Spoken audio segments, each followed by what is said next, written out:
Good afternoon, doctors, and our audience who have watching us through the live stream on the Facebook page of Asian Vision Institute. And first and foremost, my name is Monypachpor. I am the intern in the Center for Governance and Innovation and Democracy, and I will be moderating this live dialogue section today. And this is a very special section in conjunction with the recent commune election that just happened in the past Sunday last week.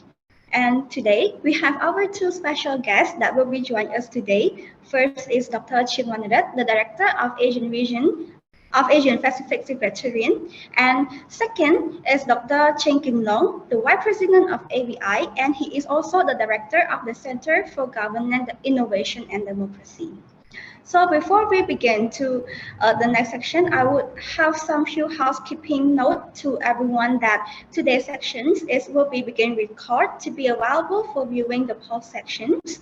And second, I have also enabled the live transcript for meeting today. And if you wish to hide the live transcript, you may click the live transcript and button and click the hide subtitle. Third, if anyone have any questions for our board presenter, please drop in the comment box in the live Facebook page of ABI. And for each speaker, will have 3 to 5 minutes to share their perspective as well as the update on the recent commune elections.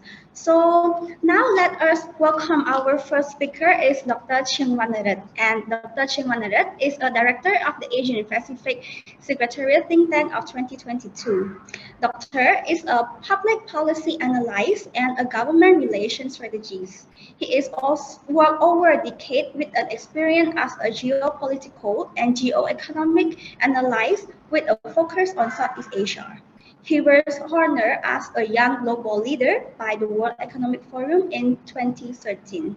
And he will be speaking his perspective, observations, and update as a think tanker onto the recent commune elections. So please, Dr. Chheang Vannarith, the floor is yours right now. Thank you, Ms. Panjapur, for the opportunity. So I just would like to congratulate AVI team for organizing this special dialogue. So today I'm speaking on behalf of Think Tank 2022. My colleague, Dr. Junho, attended as an international observer, and he also make a statement on the elections. So I will share my perspective as an outsider perspective, looking at the commune election in Cambodia from the outside perspective. Thank you very much.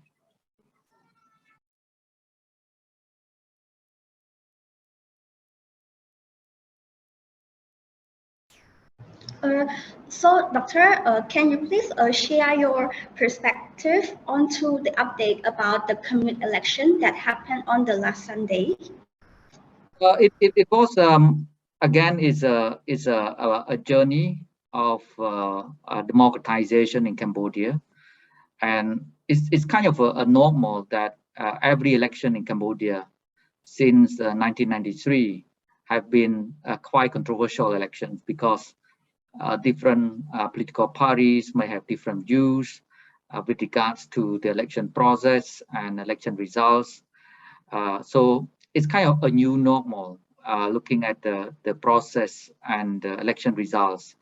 And of course, the ruling party won a landslide victory over the elections. So that is something that we expected.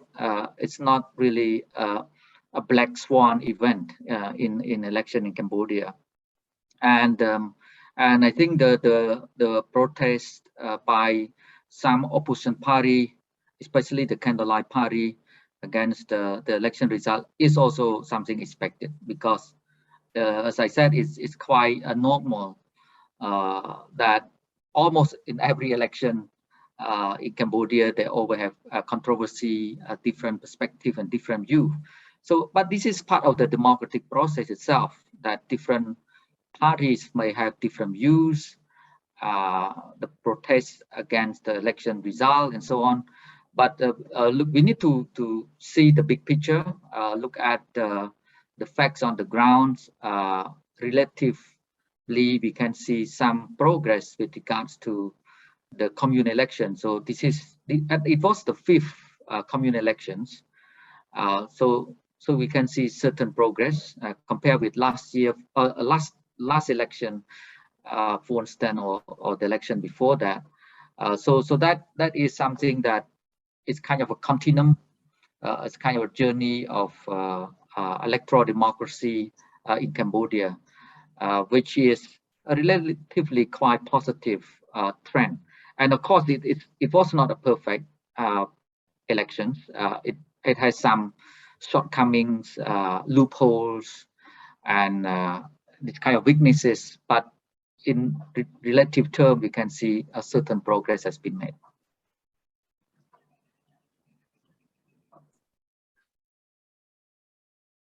So thank you so much, Dr. Vannarith, for very great analysis on the commune election that just happened. So right now, I want to hear a perspective and observation from Dr. Kimlong as well about the commune elections. Please, Doctor. And before giving the floor to Dr. Kimlong, I would like to tell everyone that Dr. Kimlong is hold a PhD in economics from the Australia National University and also Master in Economics and from Cooper University and also the Master Business Administration from Princeton University. Moreover, Doctor is the Director for the Center for Governance and Innovation and Democracy of the Asian Vision Institute, and he is also the Senior Researcher in the Center for Policy Study. And to add it on, he is also work closely with the government as well as the foreign government, international development agency, and more, so on and so forth. So without further delay, I would like to give the floor to Dr. Kimlong, and right now the floor is yours. Thank you so much, Monypachpor, for the introduction, and thank you, the Asian Vision Institute, also the think tank 2022 Asia Pacific Secretariat for organizing this special dialogues, providing the think tank's perspective as well as providing some latest updates. More importantly, we would like to share the perspective. So I would like to share my views on what has just happened. The commune election that was held on the 5th of June 2022 is the 5th time since Cambodia implemented and embraced the new kind of election, kind of a democratic process. So commune election here, to some extent, people normally call it local election in some countries. So the local election that was first conducted in 2002, following the law on the elections of the commune Sangkat councils of Cambodia that was adopted in 2001. If we look at this time range, it is just about 20 years. So 20 years time, in 20 years time, Cambodia has been embracing this kind of local election, allowing people at the local communities, people in their respective Sangkat and council to choose the leaders, the public leaders at their local leadership level in order to serve the needs of their community, in order to serve the need of individual household. So I would like to highlight that over the past 20 years, it is a short period of time. And Dr. Chheang Vannarith just mentioned the democratization journey always takes time. And we have seen the very recent conduct of the commune Sangkat election in Cambodia. This highlight that, this reflect very well that Cambodia is continuing to improve the democratic process through regularly organizing local elections, allowing people to express their will, their desire through the elections. So we can say that the democratic consolidation process is going on with the momentum that is unchanged since the first and the latest the 2017 Commune election. There are several indicators, but we can look at two main indicators. One thing is the participation by the voters in the election. We call it the turnout rate. The turnout rate is quite high. 80.1% is high. And then out of 9.2 registered voters. So if we compare to 2017, the number of voters that went out to vote in the 2017 local or commune council election was 7.7%. Despite the overall percentage, if we compare to the number of voters, declined from 90.1% in 2017 to 18.1% in 2022. But in fact, the number of voters who turn out in 2022 outnumbers that in 2017. So in summary, I think that this is the democratic process that is prospering. And then the second point is the atmosphere. The atmosphere during the election day and then before the election day. This year is special in a way that people are becoming more tolerant, people are becoming more understanding, more tolerating, in a way that we have seen very little violence, almost no violence at all. And if there are complaints, there are only 57 complaints submitted to the National Election Committee. And those complaints are not major at all. Thank you so much. I just would like to add one point here with regards to democratization process. As I said, democracy is a journey, and we should never take democracy for granted. We need to keep nurturing democracy, keep building the foundation of democracy.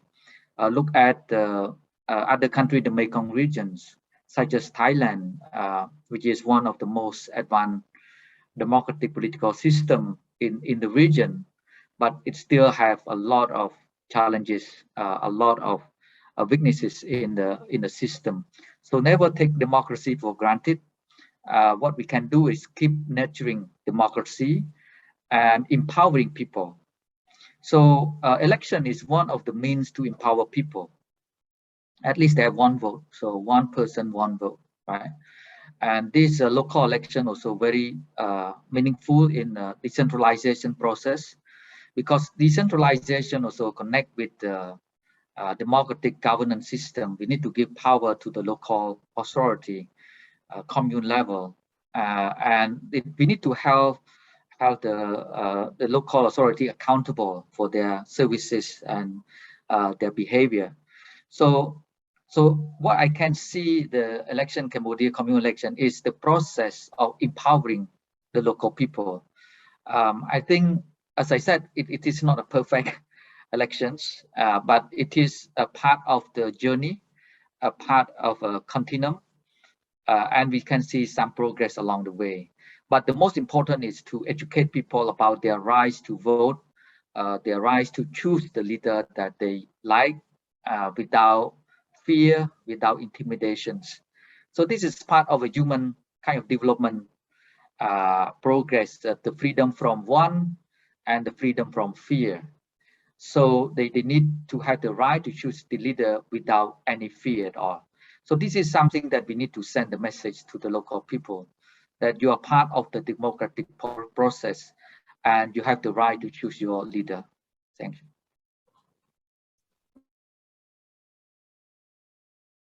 So thank you so much, Dr. Vannarith, as well as Dr. Kimlong, for sharing your perspective.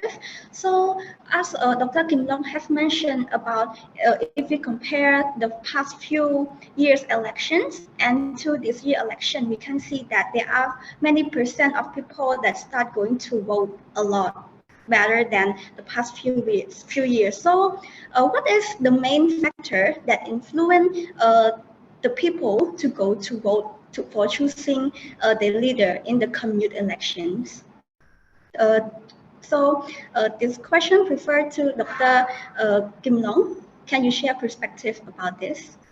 Thank you so much. One thing is, since 1993, during that time, Cambodia was conducting the first general election to choose their national leaders through parliamentary process. Since then, people have been involving in this long journey of democratization. People understand their roles, the role under which people can actively participate in exercising their civic and political rights. Not only people go to vote, we have seen more and more people, including women and younger population, stand in the commune council election. So factors that encourage them, that motivate them to go out and vote is that they understand their rights, they understand their civic rights, they understand their political rights through the expression of their voice through casting the ballots. So this one, it is called a freedom of expression through electoral process. So their electoral we call electoral process, the electoral process that allow people to participate has been more enabling than ever before, if we can say so. Let me compare to a number of countries that also organize elections.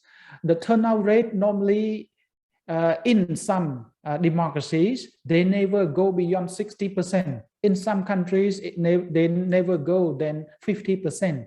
But for Cambodia, it shows that people are willing and are happy to go to cast their ballot, in a sense that, and with the expectation that the leaders that they choose will represent themselves, will respond to the needs of society, will also serve their local communities and also themselves.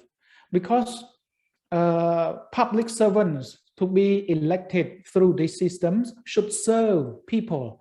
In fact, they are the servant of the people. That's why the people are the master of their own country, of their own destiny. So this is also, I think, to be short, by our Constitution 1993, and also by the law. We have two laws, the law on elections of local communes and councils. Second thing is the law on political parties of Cambodia. So I think more and more people understand. And this also due to the atmosphere, the environment in which people can go to vote safely, freely, that is without coercion, without intimidation, without threat, or without any harm to themselves and to their peer members in the community. Thank you. I just would like to add that democratization in most of cases in different countries are bottom-up approach. So it means the grassroots, the critical mass, the people are the one who drive democratic process. So should not expect the elites to kind of democratize the system because they are living in a comfort zone. They enjoy their power, their wealth. So the elites are not so much interested or keen to promote democracy. But the grassroots, the local people are the one who drive the democratic process. So by having this desire, the willingness and commitment and dedication at the individual level, at the community level, to strengthen democratic system, that is a very important element of democratization. So election is just one of the ways for the local people to express themselves, but we need to build institution and mechanism that take into consideration the complaints, the concerns, and the voices of the people. How we can build a governance institution at the national and local level that meet the expectation, aspiration of the people and the needs of the people. That is the most important democratic system. Election is one of the means to express voices, but we need to be an institution to empower the voices after the elections. All right, so thank you, Dr. Kimlong and Dr. Vannarith, for sharing your perspective to this question. So to continue on, Dr. Vannarith, so there are many international partners with Cambodia, and through the elections, what is their perspective, or what did they think, or what did they say for overall process of the elections? Well, I follow quite closely the statements of the foreign observers, including the think tank 2022 representative from Korea, Universal Peace Federation, that I'm affiliated with now. So that is quite, how to say, it's a frank, in a way, open and frank assessment based on their own experience, because these people don't expect that they are told to say anything. They have their own independence and integrity, so they have a statement based their own observations, independent assessment of what they have seen, what they have observed. So looking at that statement, most of the statement are quite positive with regard to the process and on the election day itself, and how to say, the legitimacy of election itself. So that is something that those international observers have concluded in terms of their observations. And of course, we need to hear more from the NGOs, local NGOs and international NGOs that working on democracy and election in Cambodia for many years and decades. So their voice also matter, and we need to take into consideration what they have to say. And of course, the different political parties in terms of their statement with regards to the elections and election result. So those are opinion and statement that we need to take into considerations. And of course, as I said earlier, it's election Cambodia always a controversial election because there are different opinion, different view. It's part of the democratic process itself, which is good. I appreciate the different opinions and different views on the elections. So in order to improve the elections, because building democracy is not for anyone else. It's for Cambodian people themselves. It's not to build democracy in favor of any other country or any other organization. We build democracy for ourselves, for our own people, and put our people first. So constructive criticism should be welcome to improve the electoral process together and under the umbrella of national unity and reconciliation, because we are living in a very uncertain and very risky world. So if we don't have a national unity, we will face quite dangerous future ahead. So what I would like to say here is we should tolerate each other, as Dr. Kimlong mentioned, the culture of tolerance, tolerate each other and accept the diversity of opinions and keep improving democracy, because it is a journey, it is a process. Thank you so much, Dr. Vannarith, for your perspective on this. So when we talk about elections, there's always one question that they were asking or they were talking about is that how free and fair is the election is. So Dr. Kimlong, from your perspective and from your study, how would you describe, best describe about this election? Yes, thank you so much for very good questions. I think these kind of questions are always in the mind of many people, observers, voters, politicians themselves. So with regard to free, I think very straightforward to the point is that there is no intimidation, there is no coercion, or there is no threat or any instances of forcing people to vote or not to go to vote.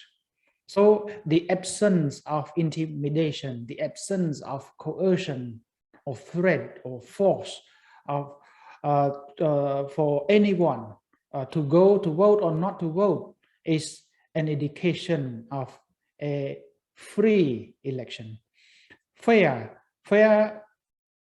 to the to be straight to the point, fair when we look at the illegal aspects of how the National Election Committee is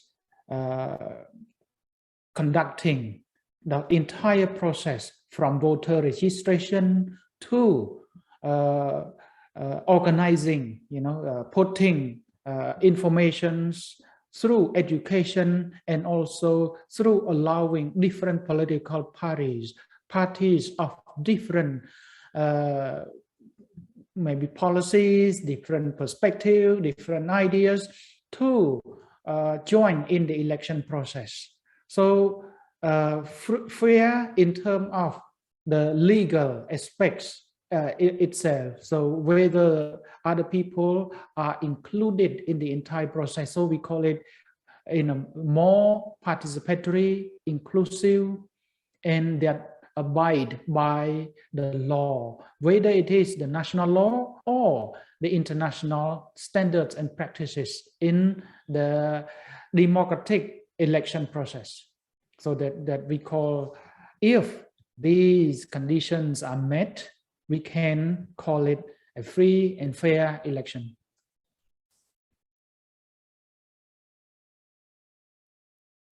To Dr. Vannarith, how the international landscape that they describe the word of free and fair elections? Well, I share the view, Dr. Kimlong. We have a legal framework, right? Election law, the constitution, supreme law, and other related law related to democracy and election.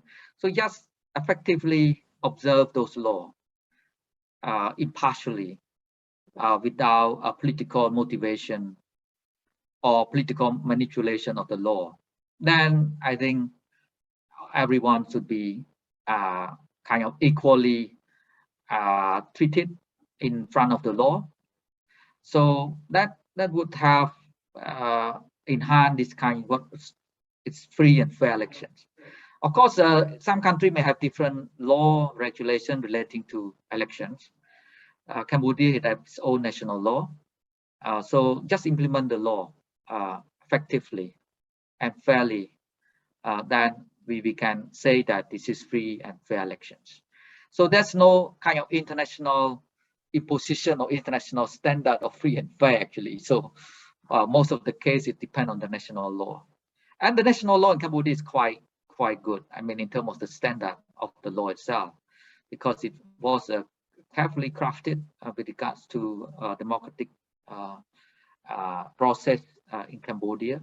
And the Cambodian constitution, I must say, is one of the most liberal constitution in the region. But the problem is implementation of the constitution. We need to ensure the entirety of implementation of the constitution. So what I can say is just implement the existing law that we have, follow the constitution, then I think democratic path will be on the right track.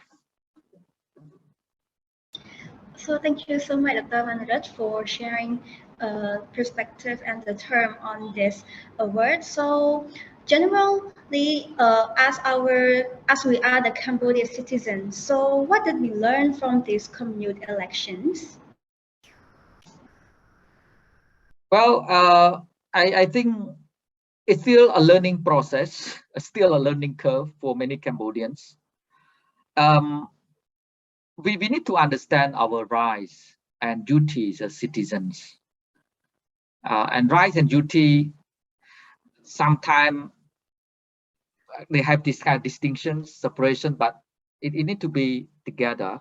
I mean, coexist, coexistence of these two terms, rights and duties as a citizens. The turnout rate, as Dr. Kimlong mentioned, that is a kind of a very important indicator, the turnout rate of the voters.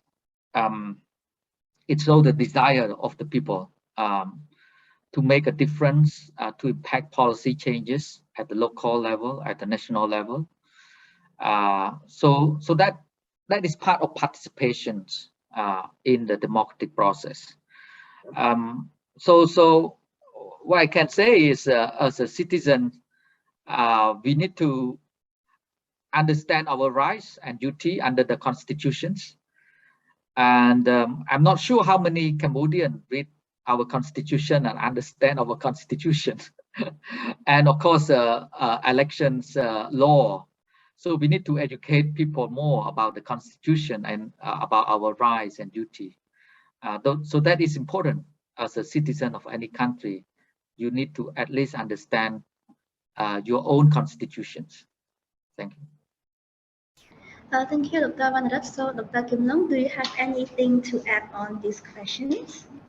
Thank you, Monypachpor. As I mentioned, we can call the democracy in Cambodia is relatively young, or we can say that the democratic process in Cambodia reflect that Cambodianly, because through my observation in the very recent local elections in Cambodia for the 5th mandate, we can say this election suggests that, peace, stability in Cambodia are interlinked with the democratic process. We can say so. The peaceful, free and fair election, we can say that coming out of the Sunday election is quite important for us to understand that they are linked to what the progressive stage of development for Cambodia. So very importantly, we will need to, like Dr. Vannarith say, nurture the environment where tolerance, where coexistence, where a mutual understanding, among voters, among political parties, among law enforcement agencies, among the local authority themselves. So because when people are exercising their rights, it is for the benefit of everyone in the country. It is for the benefit of the entire nation. So people should refrain from violence, from coercion, from intimidation, from any act that harms the other people, and allow other people to join, to participate in this process, and we enjoy together. We enjoy together peacefully, inclusively, for the betterment of the present generation and also the next generation. And to me, if we look at the recent outcome of this election,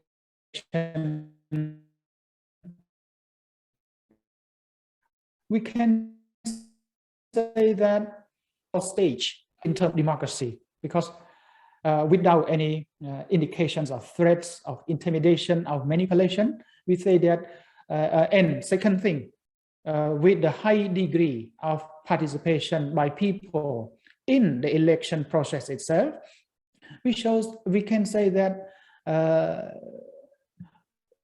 our democracy is moving toward, you know, a stage where I think we become a mature society itself, democratically. And from there, I believe that peace and stability will continue to prosper. Thank you. So thank you, Dr. Kimlong, for sharing your idea through this question. So as we know that there are 17 political parties that have joined these commune elections, and after the preliminary result have out on Monday, do you think at what level that they could accept the result? Well, as I said, so far we have several parties who expressed support to the election results. Several party have protested against the election results, which is normal in Cambodian elections since 1993. But anyway, as Dr. Kimlong mentioned, look at the level of violence. The violence and intimidation this time around we can say that it is better than the previous round of elections in terms of violence. So perhaps it also reflects this maturity in terms of the people behavior, especially the local authority with regards to democratic process elections in Cambodia. So since 2013, we could say that Cambodia had entered what it is commonly called a bipartisan political system. So even though there are a lot of political parties newly established or created, but the trend remained a kind of two camps in terms of voting behavior. So that is quite clear in 2013. And the commune election also reflects to a certain degree this kind of two camps of political camps. We have become a kind of a well-established political camp, political ideology and political vision, and a support base to these two groups. So that is quite, if we can nurture this, it's quite healthy democratic process actually. The bipartisan political system is quite a stable democratic process, looking at the experience from different democratic countries around the world. But anyway, we can see that trend, and this trend will continue. So even though there are a lot of political parties, but I think the two main political forces will be there, competing each other now and in the future. But we can see the result of election, the Cambodian People Party remain a kind of a dominant political party. So it may stay on for some times, but it will not stay in power forever, because another political group is emerging very strongly, kind of entrenched into the spirit, heart, and mind of the people and the supporters, which cannot be changed. So that we need to accept that significant political force there that will continue to challenge the dominance, the political dominance of the ruling party, that the party is in power now.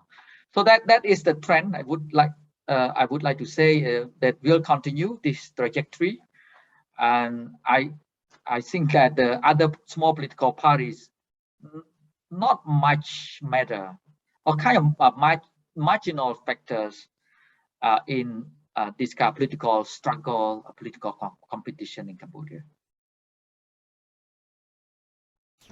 Thank you, Dr. Vannarith. So, Dr. Kimlong, do you have any perspective to add it on this? I think that, you know, with political space assured by the law, more political parties or political parties contesting in the commune Sangkat council elections should also develop themselves in terms of you know, capacity, which means the skill, the knowledge of the commune Sangkat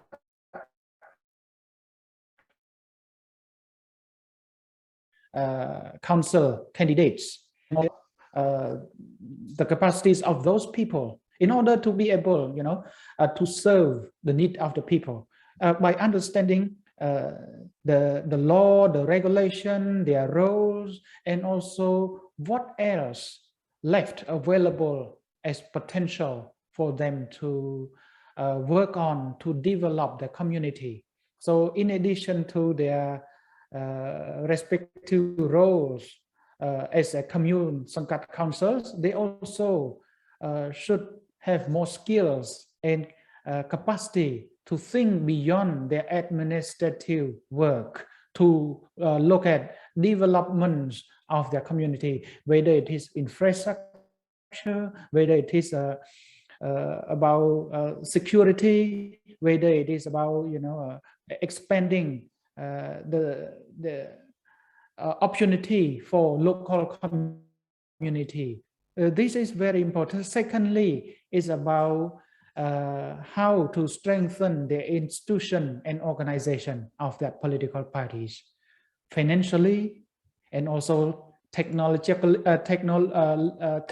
in terms of technologically, and the ability, to cope with the challenges posed to them in the changing dynamics of the political atmosphere. So they have to develop a pool of talents, pool of human resources.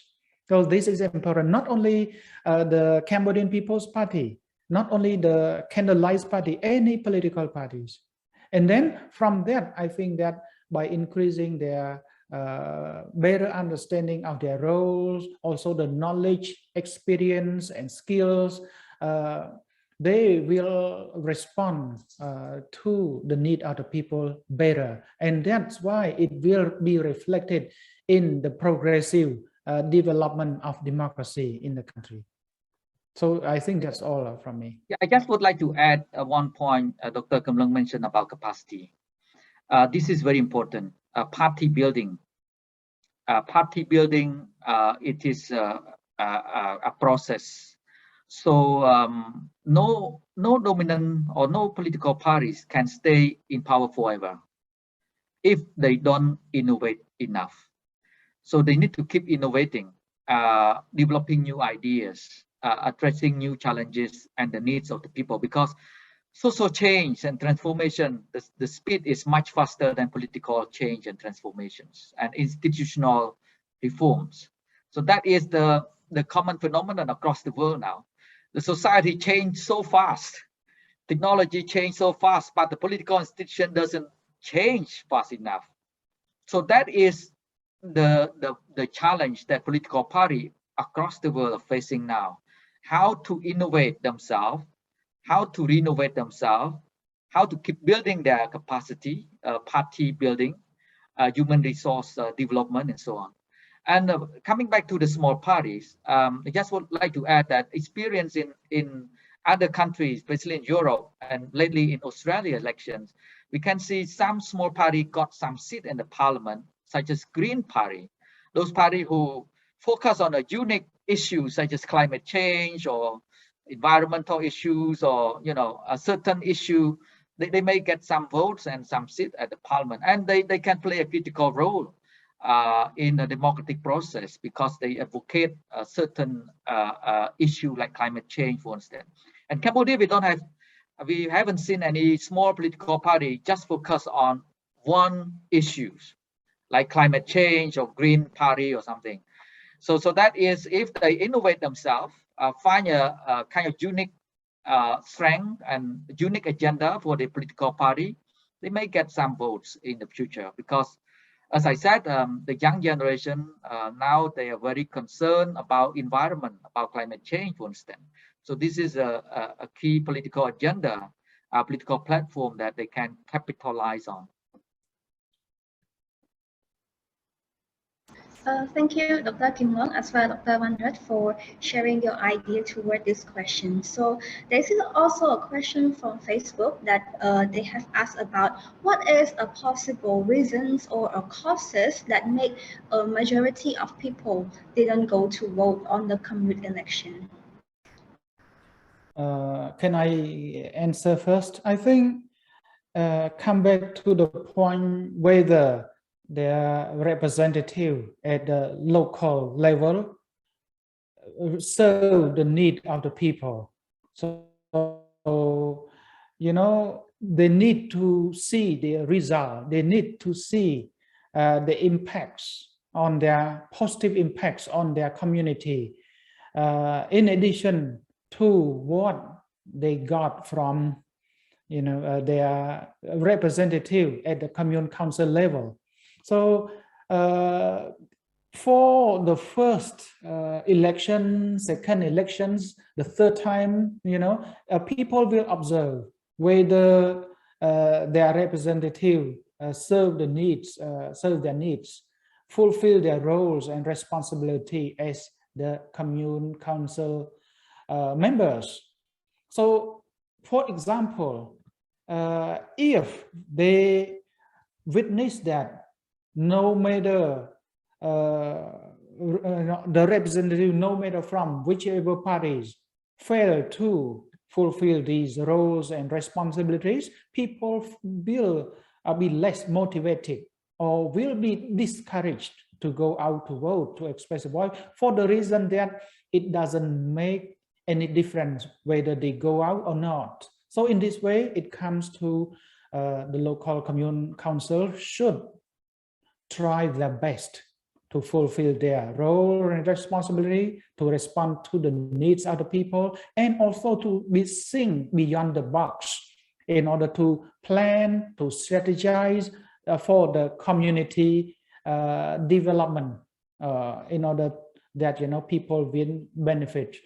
For example, including peace, security, environmental security, food security, energy security, environment security, also including the cleanliness of their community, health for themselves, health for their children, you know, whether people receive enough medical services provided by the people, or medical services are made available by any providers, public or, you know, commercial health centers, for instance.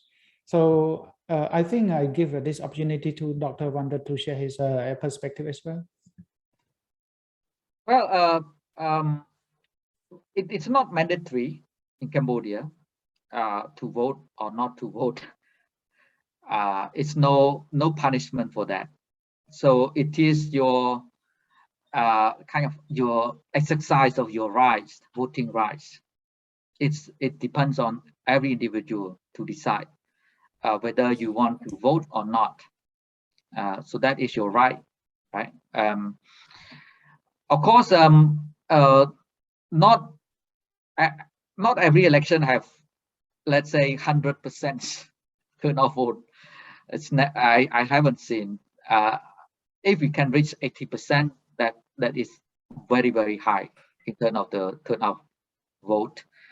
I mean, as Dr. Kimlong mentioned earlier, most of the cases 60%, even a bit below than 60%, because sometimes people do not think that their vote would make any difference, would make any change. So, so they are not so keen to cast their vote, or they don't have favorite candidate, favorite political party to vote for.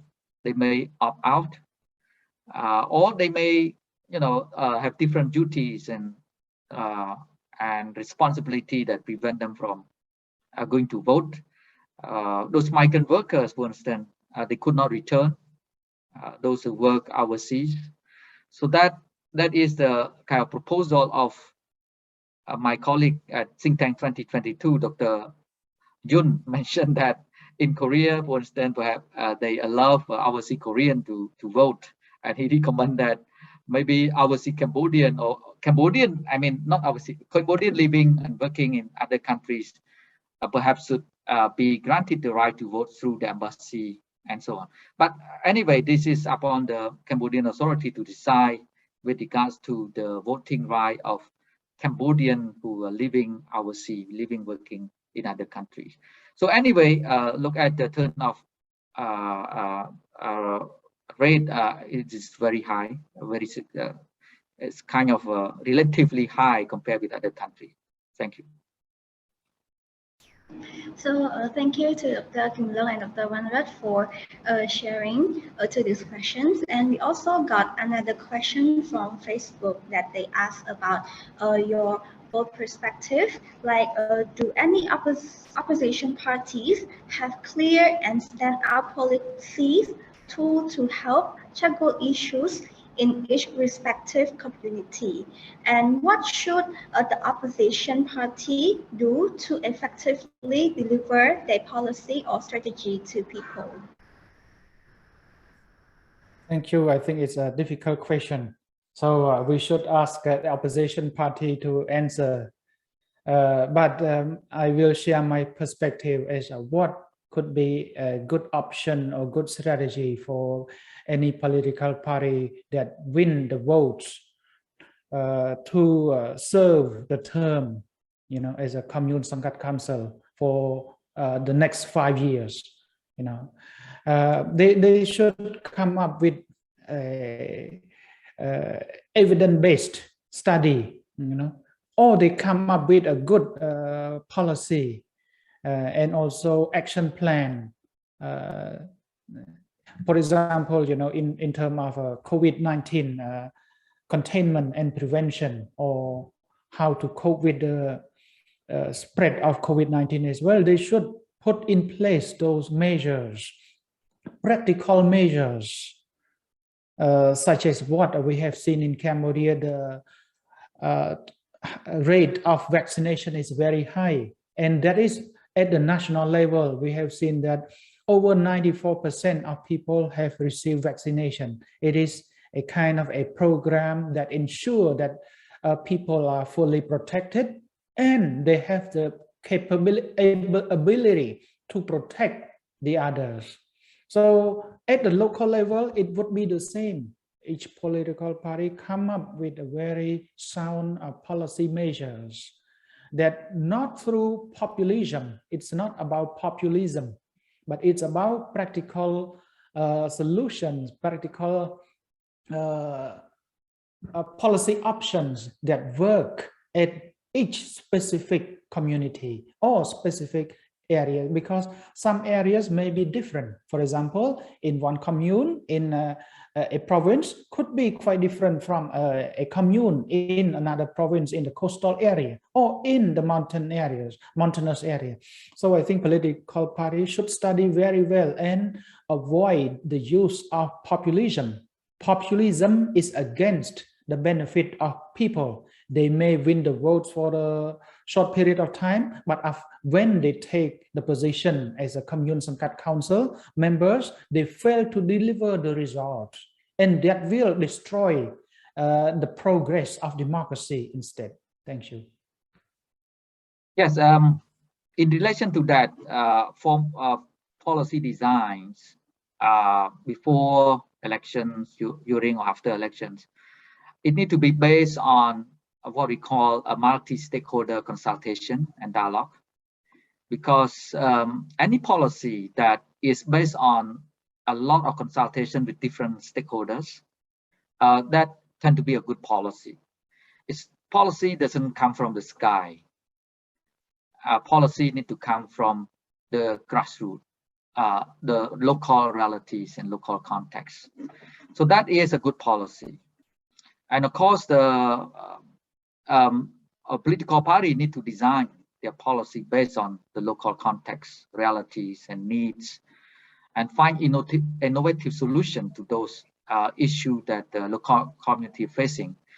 Different community may have different needs and different challenges and issues. So we need to design a kind of tailor-made policy intervention. No one size fits all, right? A policy intervention in one region may not be applicable to another regions and communities. So that keep listening to the local stakeholder. So listening is the best skill to implement, to design, implement policy. So that is something that I think we need to build the capacity of the political party in terms of behavior insight analysis. Behavior insight is a social economic science, even political science, to understand the behavior of the societies. And based on that, we can design a policy, we can communicate a policy and implement policy effectively. And we come to a behavior insight scientists in Cambodia. I haven't met any behavior insight specialist or expert in Cambodia yet. So this is a very important skill for political party to and public institution or even non-governmental organization, a local organization, to build the capacity on behavior insight analysis and policy formulation based on that. So thank you to Dr. Kimlong and Dr. Vannarith again. So as Doctor have mentioned about the reasons and the causes that make some citizens did not go to vote the election. So do you have any advice to them about why should they go to vote elections? Well, as I said, it's their own rights. Whether they want to exercise it or not, it's depend on them. It's not mandatory. So that I think we cannot force them to go to vote. You know, if we force them to vote, it's kind of intimidation too, as a threat. It's their own rights, and whether they could exercise it or not. But what I would like to stress here is we should not lose that right, because this is very special right. Not every country have voting right. You know, if we entitled to this right, should not abandon it, should not lose it, because not every people on this planet have the voting right. Yeah, to me, you know, Cambodia adopted and embraced fully the liberal multi-party political systems, and also guarantee the rights of the people or every individual Cambodian. And by the law, by the constitutions, by the prevailing laws and regulations, and also the law governing the local elections and the national elections, people can express their desire and their will through the elections without coercion. Like I mentioned earlier, it would be very conducive and very encouraging for people to go out to vote if they see the benefits coming out of it, and if they see that, you know, their leaders, whether at the local level, whether at the provincial or national level, respond to their needs, respond to the need of the community, and at the same time they abide by the law, the rule and regulations. So in this way, that environment will be very conducive for people to participate. And to me, I think by voting, people expect their leaders to be a good leader, whether it is at the local level or national level. People expect their leaders to abide by the law, and at the same time to help them in times of needs, in time of emergency, because those are the roles of the government, role of the commune leaders: protect their property rights, protect their security, health security, protect themselves in time of crisis, for instance. So these are the role of the leaders to be elected into a public office. Thank you, Dr. Vannarith and Dr. Kimlong, and I'm very sorry about the background noise due to the raining in my locations. So continue to Dr. Kimlong. So how close is Cambodia government is working with the civil society as well as the national partner to ensure to make sure that they have a very smooth elections in our country? Thank you for the question. You know, from what my participation in the briefing by the National Election Committees, and also by engaging with members of the election committees who presented to the local and international observers, as well as other stakeholders. We have seen that the National Election Committee has been working with many regional, national and international stakeholders. For instance, the Embassy of Japan has also been working with the National Election Committee. The Embassy of Australia in Phnom Penh, and I think a number of other foreign embassies in Cambodia also work with the National Election Committee to supervise, to provide assistance and support, and also, you know, to have the National Election Committee in order for this independent institution to be able to organize or to conduct the election successfully in a way that it is free, fair, inclusive, transparent, you know, peaceful. Second, stakeholders that we have seen is the universities, the University of Tokyo, for instance.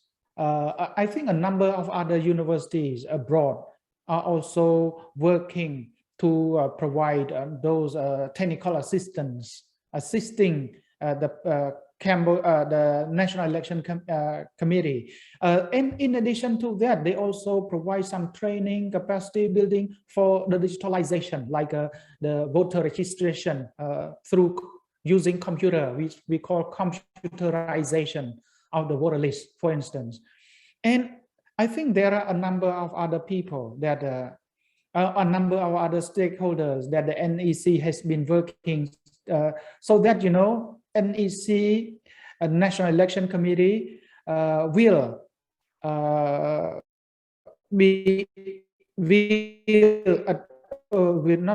adhere to the standards, acceptable standards. You call it regional standard, national standard, international standards, as we have seen so far from the observations by various national and international observers. We have seen that, to be short, they conclude that the Cambodian National Election Committee follow all of those international guidelines, procedures in line with what have been practiced in other democracies. That's why they come up with the conclusion that our election was conducted freely, fairly, peacefully, transparently, and inclusively. Thank you. I just would like to add that I'm the one who believe in multi-stakeholder partnership, dialogue, collaborations, because no single actor, either state actor or non-state actor, can do it alone. They need to work in partnership. And when it comes to election democracy in Cambodia, as Dr. Kimlong mentioned, it's still relatively young democracy in Cambodia. So if we take into consideration the kind of a total peace that we got 1998, so until now, it's still a post-conflict kind of country, Cambodia. So that needs the situation kind of compels election committee to keep improving their capacity, especially introducing new technology. So technology can help improve the performance of the elections in Cambodia. So improve what we call a free and fair elections, right? So that helps, and I'm quite optimistic that down the road, with the support of different development partners, stakeholders, and we keep improving the performance of the National Election Committee, because it is the work in progress, and we need to keep improving to reach the standard one day that we fully confident that the election will be will be good in terms of those kind of standards and to meet the rule, regulation, people expectation, and so on. So it's the work in progress, but it's on the kind of a positive track toward a better improvement in terms of the performance of the National Election Committee. Thank you, doctors, for sharing your idea toward this question. So, what do you think this result of the commune elections will be effect on the national election that will be coming soon? Can I answer first, or you want me to answer first? I'm not really sure whether the result of the Commune Sangkat Council election 2022 will affect, and to what extent it will impact the national election in 2023. But somehow this election is very important, and Cambodia is unique in a way that we have three kind of elections, and then Commune Sangkat, we have a parliamentarian election, and we have the election of a Senate, at the Senate level. But these local elections allow people to choose their local leaders, because the local leaders at the Commune Sangkat are the one that they can interact with more instantly, immediately. They can consult, they can discuss if that freedom space is allowed, is that a democratic space is allowed, much better, much faster than if they communicate through their national leaders. So in ASEAN, some countries do not have the local elections.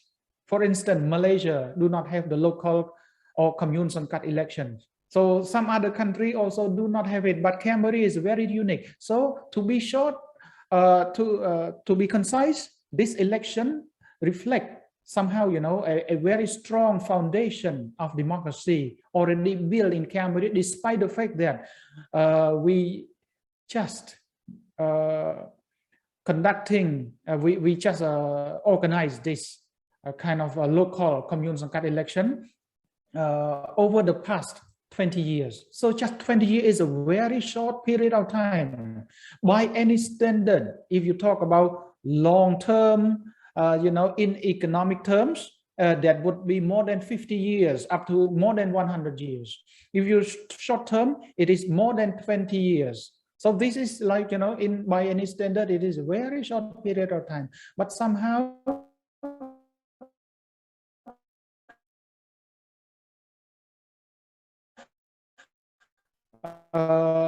it is very, how we can predict that by next year in July, during the conduct of the national elections, people will participate to express their desire through through ballots.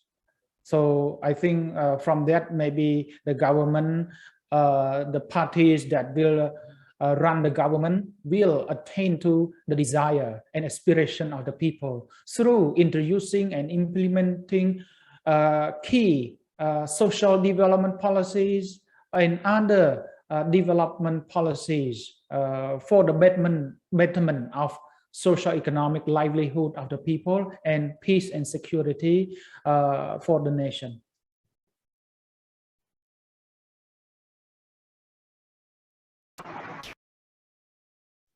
Well, in relation to what extent these results of the commune election reflect the voting behavior next year at the national election, to like extent, yes, it have some correlationship because voting behavior would not change much because they tend to vote for the political parties.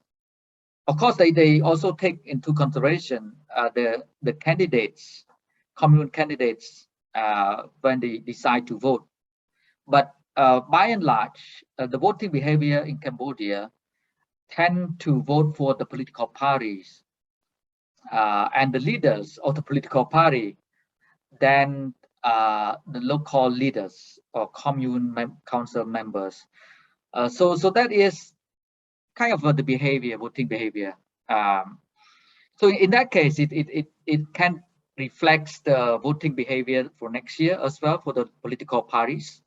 But what interesting to observe in any election is the swing votes.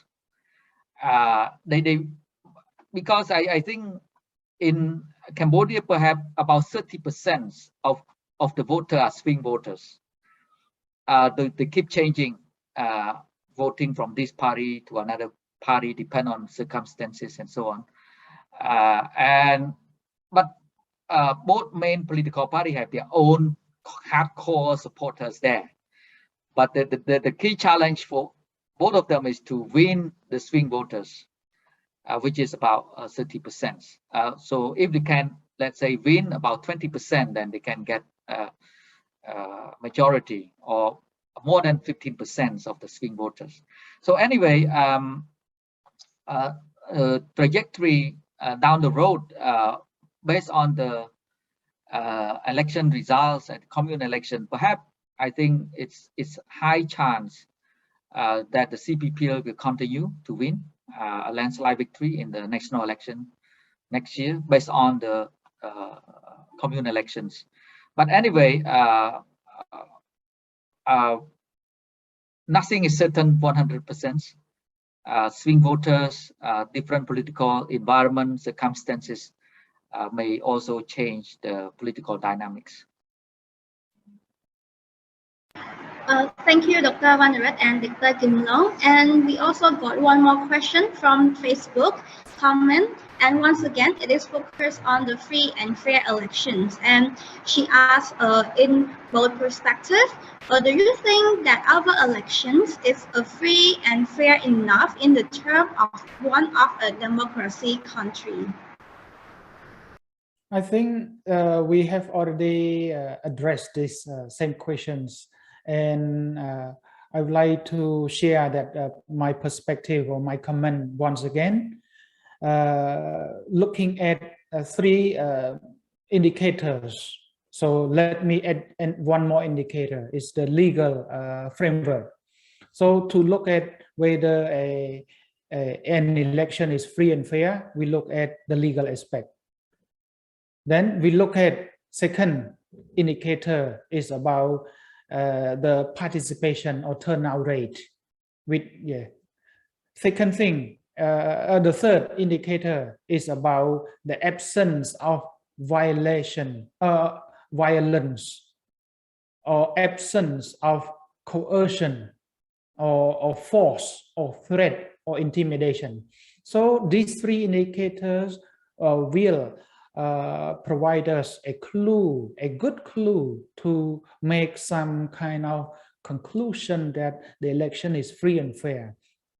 So to me, you know, by the first indicator, the National Election Committee has improved the legal framework itself. It has made some adjustment in order to meet both the changes in the society, the desire of the people in the society, and also the policy, you know, that respond to the governance of the people in the country. So democratic governance through this election process. We do not see any or serious violations of the law, you know, coming out of the conduct by the National Election Committee. Second thing is about turnout rate. You know, people went out to vote without any threat. I don't see, you know,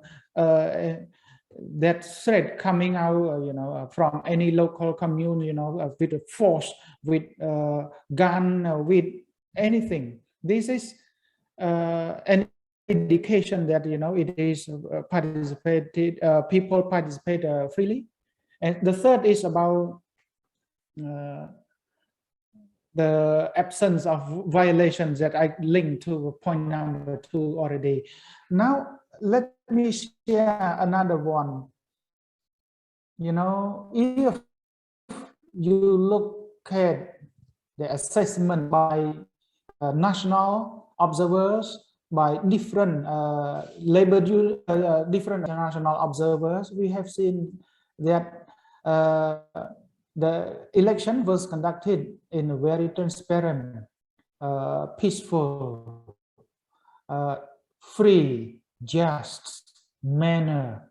They went out to observe the election firsthand with their own eyes, checking the box, looking to see if there are any suspicions or irregularity. They do not find anything. So I do not talk from my feeling, but based on the statements, based on the conclusions that they have drawn from their direct participation in the election process, and also through their exchange of ideas and exchange of information with the National Election Committee and also with the other election experts. Thank you.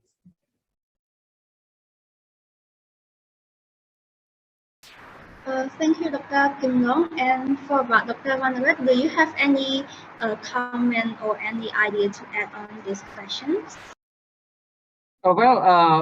I just would like to add, look at the reactions of different political parties, those NGO working on elections, international, national observers. So we need to look at it from a very objective perspective, avoiding kind of emotional judgments. So that is something that we need to also take into consideration different statement observations of different stakeholders, and then we try to balance.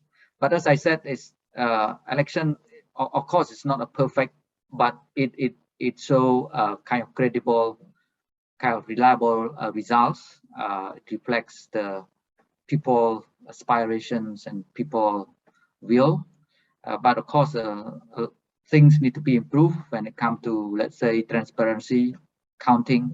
When during the counting process there's some complaint with regards to that, so that is something that we need to address, whether those complaints are accurate and legitimate concerns. So those issues need to be addressed, need to be convinced. So those are some of the remaining issues that I think we need to address. So thank you to Dr. Kimlong and Dr. Vannarith. So like it's almost the end of our sections, but before we end today's discussion, what would be your key message to the voter who play a very important role in maintaining the democracy in Cambodia? I just would like to stress that the people is the driver of democracy. Democracy is for the people and by the people. So the people is the driver, not a chauffeur, as a real driver of democratic process. So by empowering the people, respecting the people's rights of choice, it will have a democratic process in any societies across the world. So as I said, peace can be sustained with the people participations, people part of the process, and put people first, or people-centric political development, socio-economic development. So my message here is that democratic development or democratization is a process. It's not an end in itself, it is a process. No society has perfect democratic system, including the United States, that we have seen the election of Donald Trump and the decline of democratic values and democratic process there. And this is the most advanced democratic country in the world. We call it the father of democracy, but still there are some loopholes, some kind of backsliding with regard to democracy. So democracy is a process that need to be nurtured continuously, need to be enhanced our time, and never take democracy for granted. We need to keep building the foundation for democracy. And for the Cambodian people, we need to continue building the foundation of democracy for ourselves, not for any others, but for ourselves. And democracy, justice, development, and peace are interconnected. Missing one of these four pillars will not guarantee our future peace and stability. Thank you.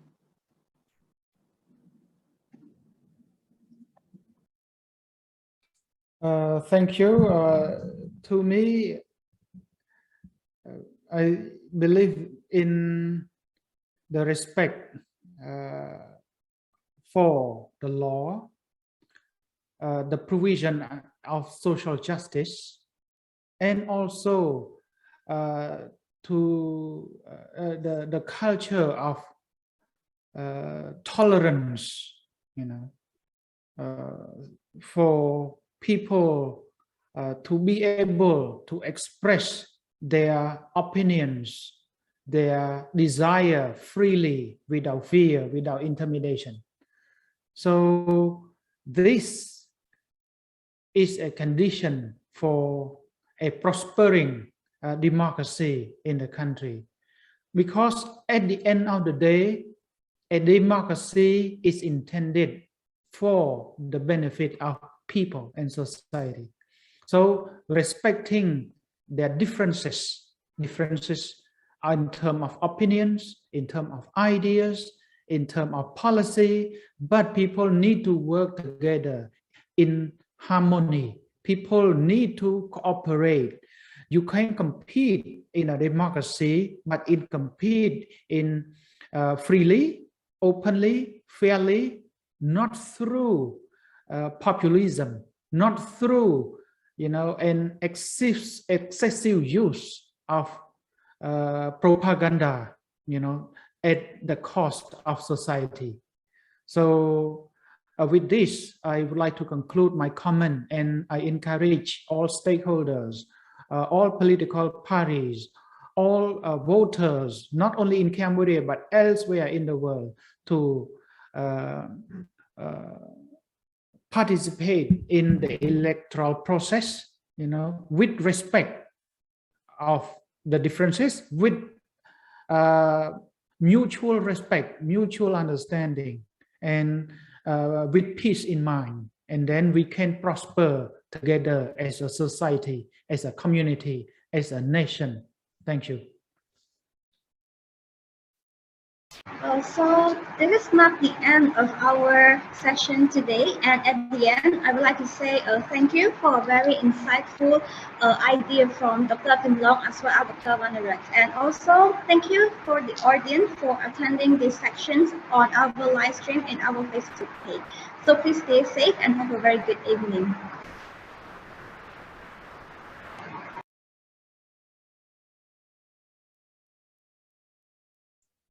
Thank you. Yes.